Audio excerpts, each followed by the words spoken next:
2020년 우리의 일상을 바꿔놓은 코로나 사태.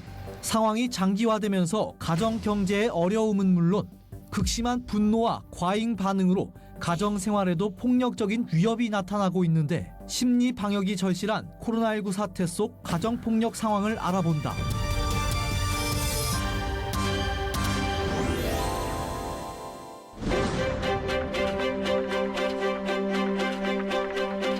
여러분 안녕하십니까? 올해 우리의 일상을 완전히 바꿔놓았던 코로나19가 깊숙이 침투하면서 가정생활에서도 참 많은 변화들이 있었습니다. 가족이 함께하는 시간이 많아진 건 분명 긍정적인 부분이지만 오히려 이 시간이 독이 된 사례도 많이 나타나고 있기 때문이죠. 심리방역의 중요성이 더욱 강조되고 있는데요. 오늘은 이와 관련한 내용을 좀 나눠보려고 합니다. 관련 말씀을 위해서 서울 장신대 박은미 교수, 전 한세대 목회상담학 교수이신 고병인 가족상담연구소 고병인 소장, 이렇게 두 분 모셨습니다. 안녕하세요. 네, 안녕하세요. 안녕하십니까. 제가 여기 올라오기 바로 직전에 우리 박은미 교수님하고 대화를 나누면서 야, 이분은 참 에너지가 넘치고 사람을 기분 좋게 하는 분이다 하는 생각을 했는데, 교수님은 장신대에서 이제 아이들을 가르치잖아요. 네. 뭘 가르치세요?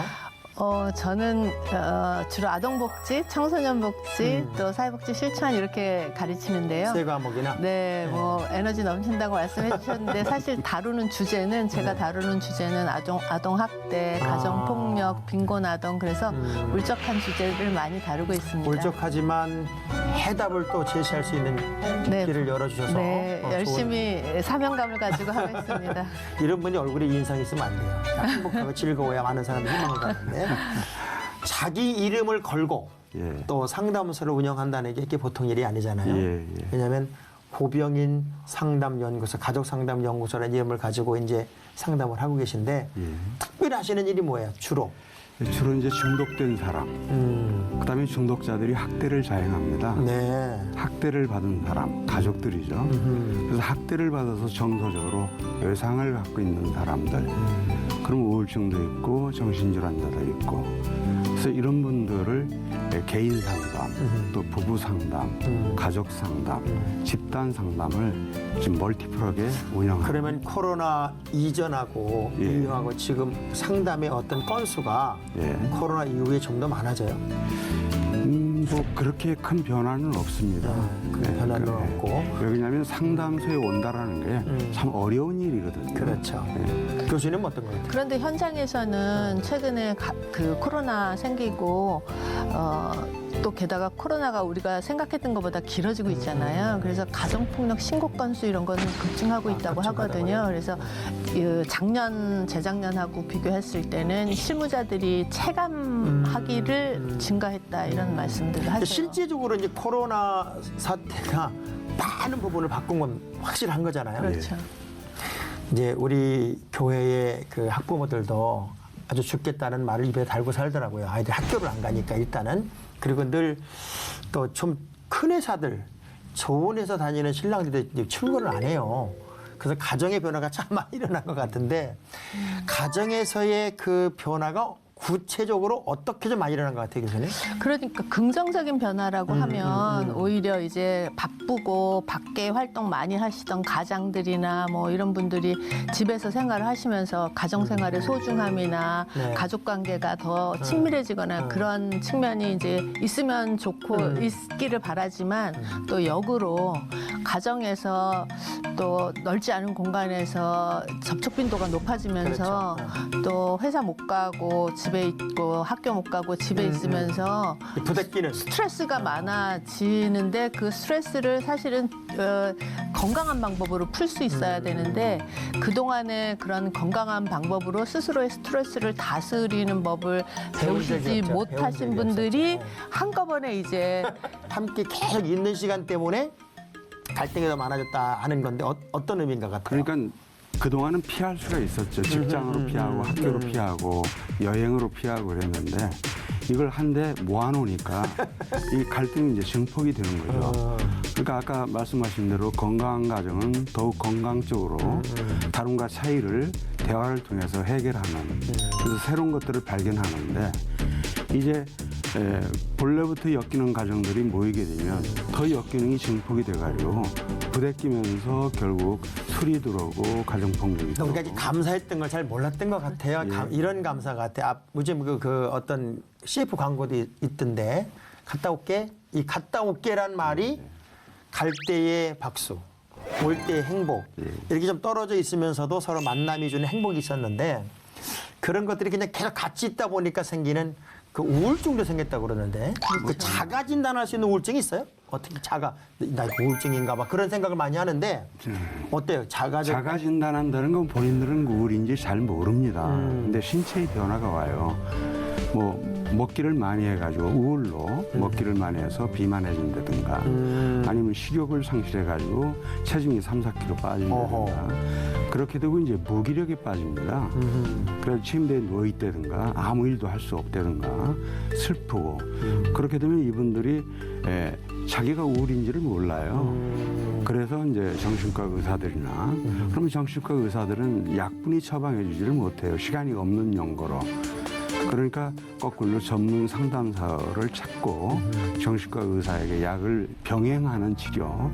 그렇고 이제 개인적으로는 걷기를 한다든가 햇볕을 많이 쐰다든가 뭐 이런 걸 할 수도 있죠. 우울증인가 봐 나 이렇게 말하는 분들 참 많이 있잖아요. 예, 벌써 그런 분들은 괜찮은 거 아니에요? 아니 벌써 우울이 온 거예요. 우울이 온 거예요? 나 우울증인가 봐라고 생각하는 분은 우울증이 온 거예요. 그러니까 우울은 뭐냐면 마음의 감기입니다. 근데 내버려 두면은 이것은 정신질환으로 발전을 하거든요. 좋은 친구만 만나도 많이 치유가 되겠네요. 수다 떨고 막 깔깔거리시는 친구만 만나도. 그걸로 해결되면 얼마나 좋겠습니까? 그렇지도 않고. 그러나 이제 사실은 어느 정도 영향은 또 있는 거죠. 대인관계 그 이쪽에서 스트레스가 쌓이면 뭐 친구를 만나서 풀고 아니면 뭐 아이들 문제도 뭐 이웃들이랑 이야기하면서 좀 나눠 이렇게 줄어들고 했어야 되는데 지금 그런 것들이 다 막히고 가족 안에 있으면서 게다가 가족이 일상생활 리듬이 깨지는 가족들이 그렇죠. 많잖아요. 일찍 출근 안 해도 되니까 늦잠을 자고 밤늦게까지 아이들 같은 경우에 그러니까 이전에는 없었던 그 큰 소리가 많이 날 것 같아요. 그렇죠. 그런 게 이제 깨지면서 서로 그것들을 사실은 비폭력적인 방법으로 조율을 할 수 있어야 되는데요. 그게 이제 가족 간의 민주적인 의사소통이 되어야 되는데 그 의사소통 방법을 잘 모르시던 가정의 경우에 그런 게 이런 되게 심할 것 같아요. 우리나라 가족의 어떤 문화 자체가 예.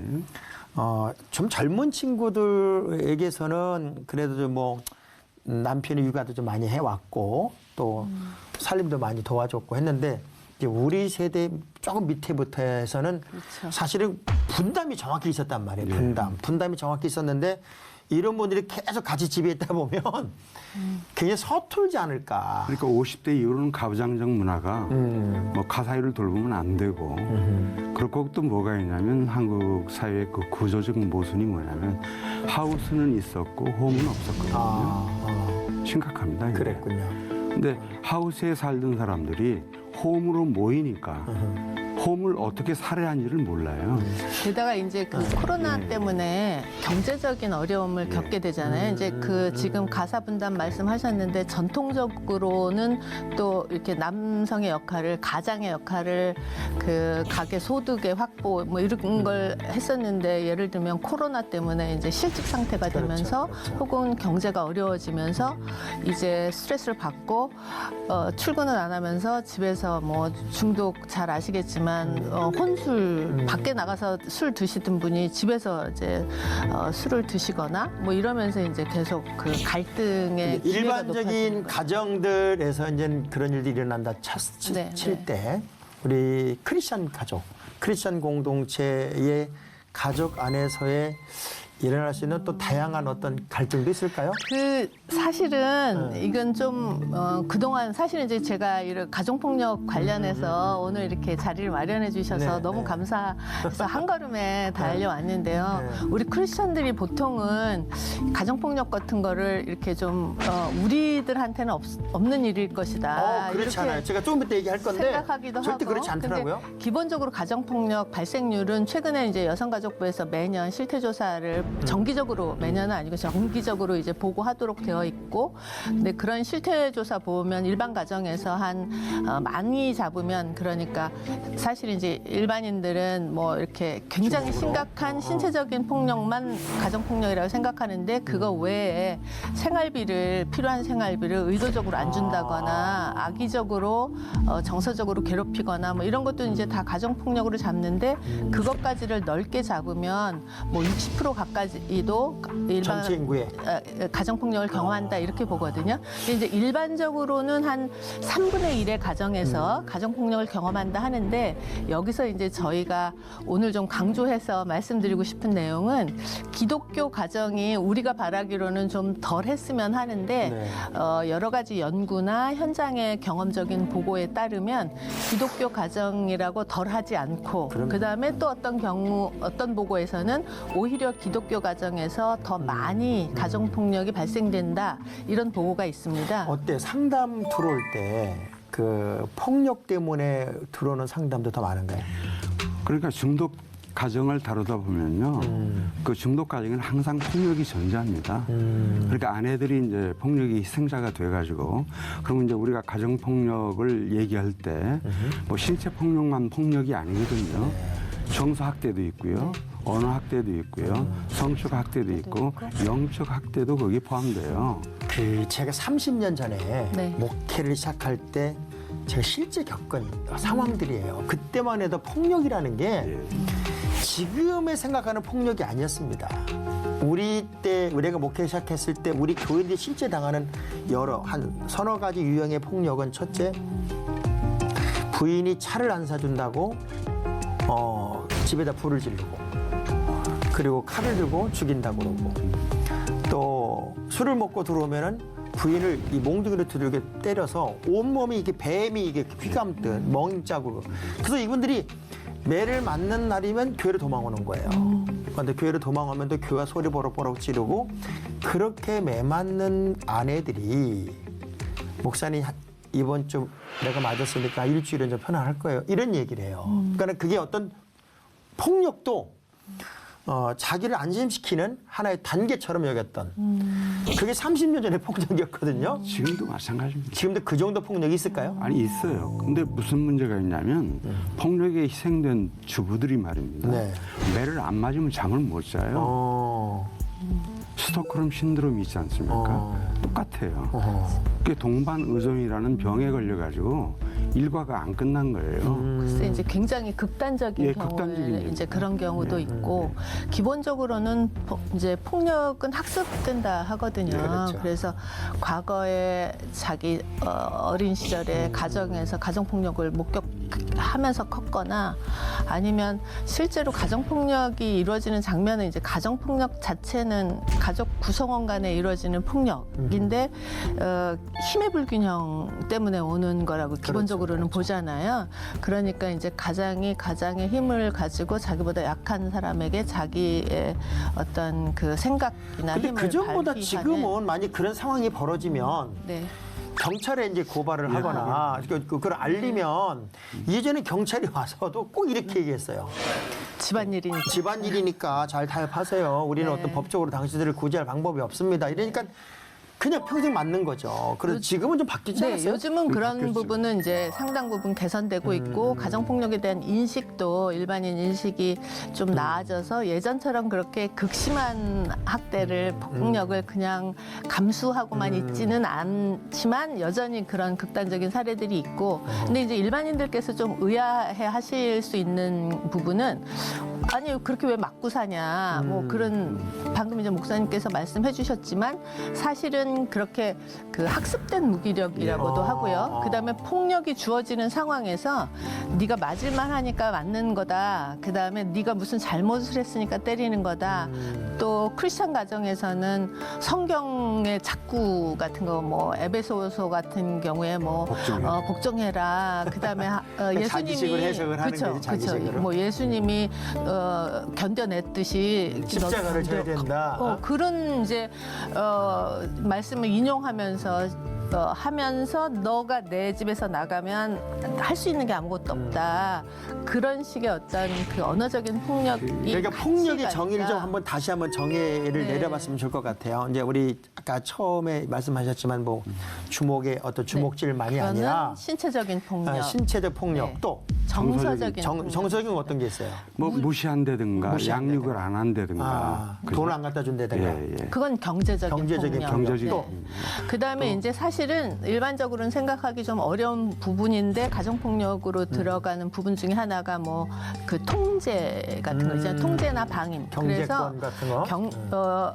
이제 악의적으로 사실은 가족은 경제 생활을 하는 공동체잖아요. 그렇죠, 그래서 예를 들면 요즘은 맞벌이 가정도 많이 있지만 가족원 중에 누가 돈을 벌어오면 나머지 사람들이 같이 가정 생활을 가사노동을 같이 분담하면서 생활을 해야 되는데 이제 그 경제권을 쥐고 이걸 해야 뭘 주겠다든가 아니면 일일이 지출 부분을 감시하면서 통제하거나 필요한 경제 생활비를 안 주거나 그러는 것도 있고 때로는 저는 그런 경우 많이 본 것 통으로 같아요. 가져가는 부분. 경제적인 어떤 그 압박을 가한다든가 또 아예 그냥 여자는 신경 쓰지 마라라고 하는 그러면 쪽에 이제 완전히 종속이 되는 구조가 돼버리는 거예요. 그래서 이제 그런 부분이 하나 있고 그 다음에 이제 또 하나가 대인 관계를 통제하는 거죠. 밖에 못 나가게. 네네 친구도 못 나가게 하고 이렇게 나돌아다니면 안 된다든가 아니면 뭐 친정 식구나 친구들도 못 나면 자, 실제적으로 지금 이제 여러 다양성이 있는 폭력이라는 얘기를 들으면서 지금 우리 시청자 여러분들 중에 그중에 내가 그런 사람이요라고 여기는 분이 그럼 어떡하란 말이에요, 나보러. 이거 어떻게 하면 좋단 말이에요? 라는 질문을 저희들이 하고 싶을 것 같아요.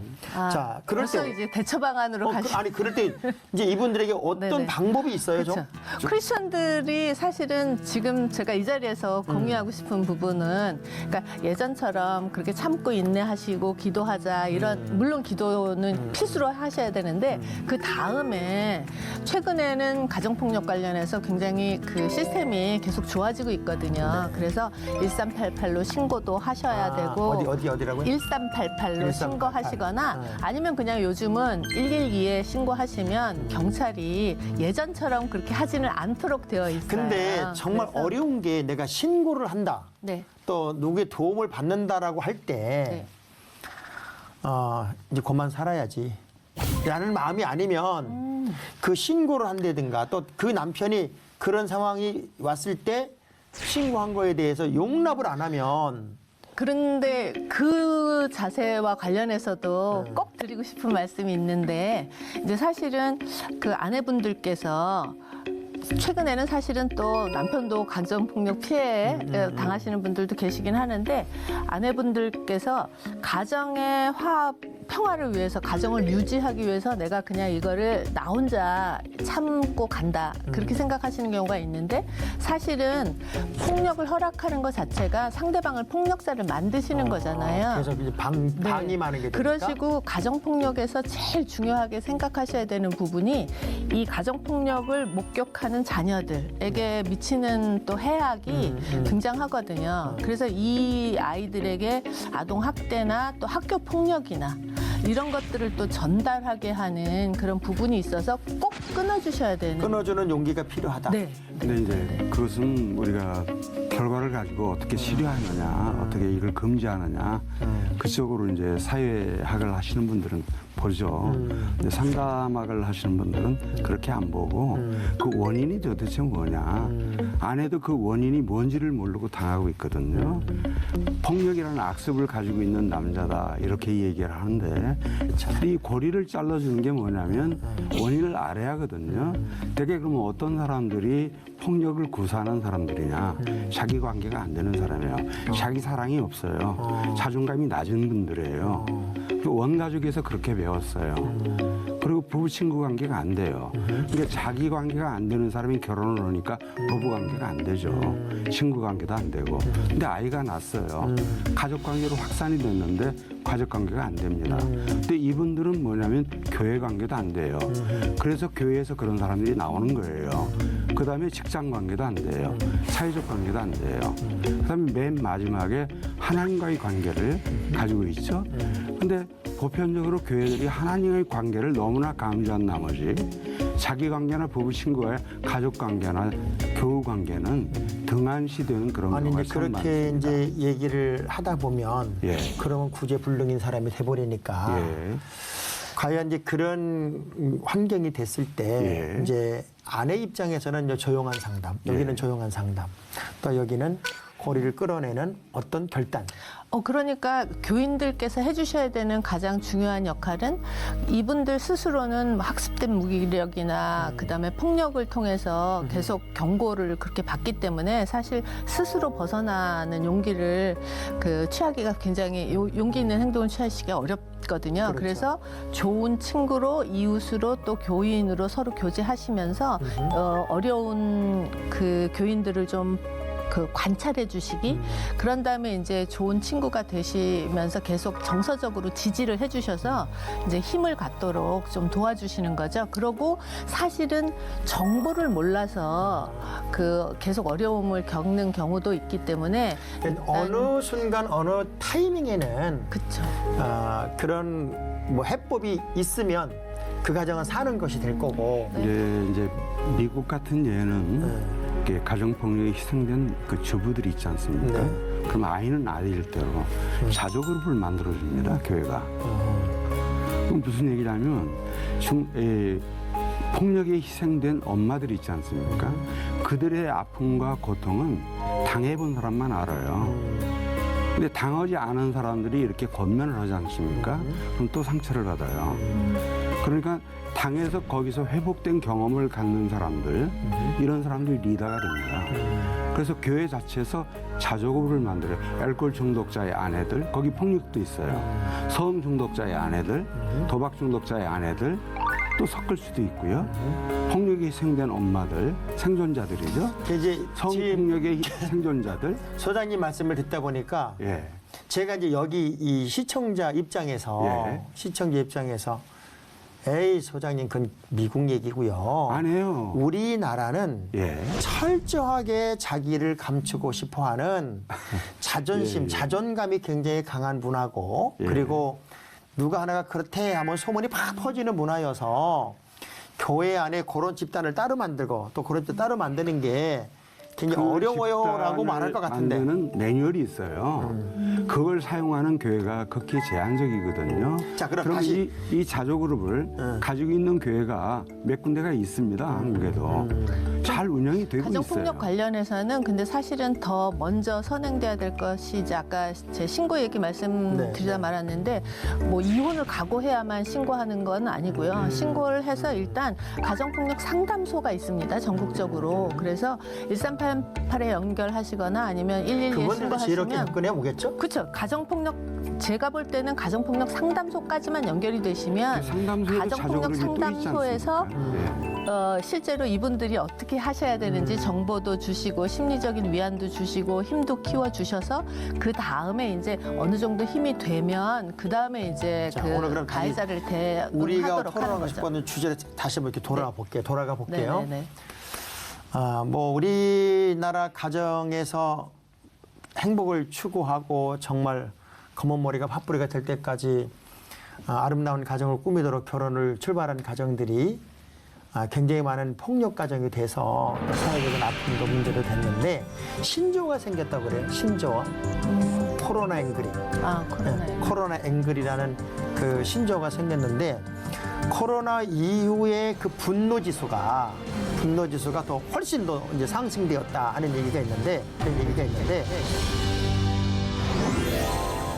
코로나 앵그리 세대, 앵그리 가정들이 훨씬 많아졌다. 가정폭력 신고 건수나 아동학대 신고 건수가 증가했다. 관계는 가정에서 배우는 거거든요. 인정받는 크리스찬인데 집에만 가면 폭군이 되는 폭력의 세대 간의 전승이라고 그럼요. 하거든요. 꼭 끊어주셔야 되는. 폭력을 구사하는 사람도 상처 치유가 필요하고 희생자도 상처 치유가 필요하고 이게 상담입니다. 기독교 가정에서 그 가정폭력이나 학대는 다를 것이라고 생각하는 것 자체도 조금 우리가 생각을 다시 해봐야 될 문제거든요.